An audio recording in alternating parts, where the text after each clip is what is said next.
Vegas tonight, some on the street are wondering, is it revenge for the murder of a West Coast rapper? Feud, connections to big names like Snoop Dogg, and now one man who claims he's been wrongfully convicted. It's all part of a criminal case that just took a turn.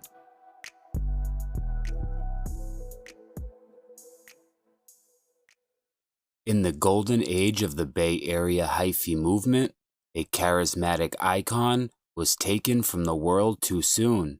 His name? Mac Dre. His murder? Still unsolved. But what followed was a story so tangled in revenge, rap, and corruption that even a federal informant couldn't keep his lies straight. This is the story of Andre Dow, better known as Mac Minister, once a fixture in West Coast hip-hop, now a lifer in a Nevada prison. But what if the entire case against him was built on a lie? Denise and Brian, rapper Mac Minister insists he's an innocent man. He's been telling me this during phone calls from prison, and he's alleging this in court. But prosecutors argue there are too many connections between Mac Minister and 3 people who wound up dead. Last fall in Kansas City is still unsolved. Now a Kansas City rapper named Fat Tone is killed in Las Vegas. Peggy Bright is live at Kansas City Police Headquarters. But after the murder of Mac Dre, Fat Tone's name began circulating in hip-hop magazines and websites as a possible suspect. Kansas City police followed the sites, but never considered Watkins more than a person of interest.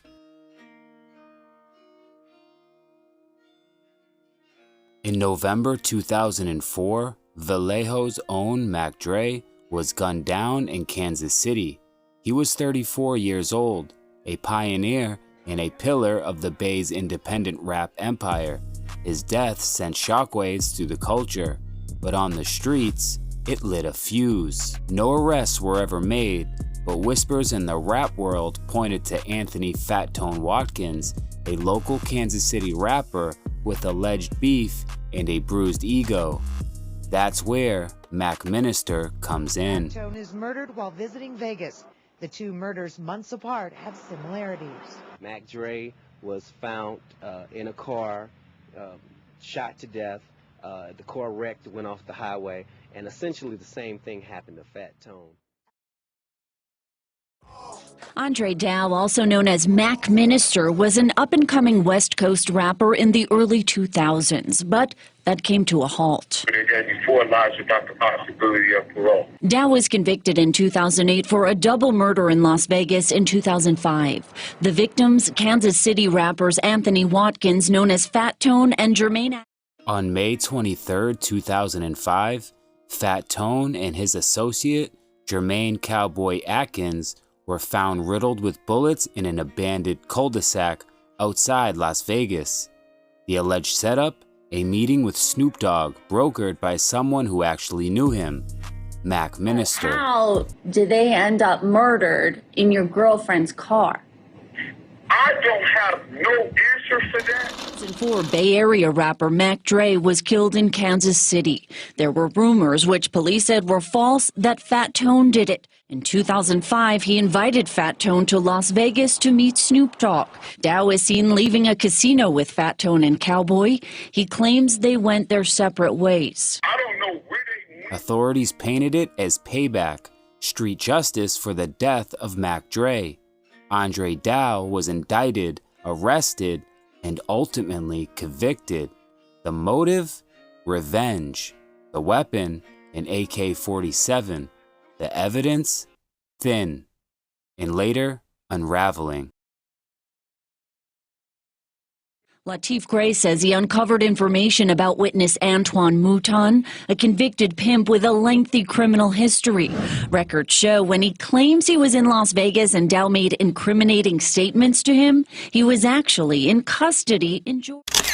At the center of the prosecution's case was a man named Antoine Mouton, testifying under an alias, a supposed friend of Mac Minister, a street confidant, and a key witness who claimed Dow confessed to him on a footbridge in Las Vegas. Except it never happened. Booking records now show that Mouton was actually in jail during the alleged confession.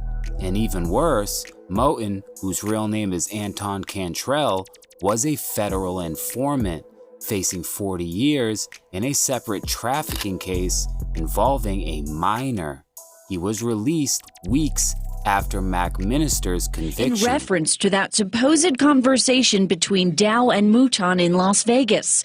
But again, Mouton was locked up in Georgia. DiGiacomo now on the stand himself admitting to what he calls a mistake. You said December 5th in the deposition, correct? And I should have said December 05. Still, he continues to defend the murder conviction. I have the phone records and the 911 call establishing the timeline. McMinister has always maintained his innocence. He filed motion after motion, fighting from a prison cell in the desert.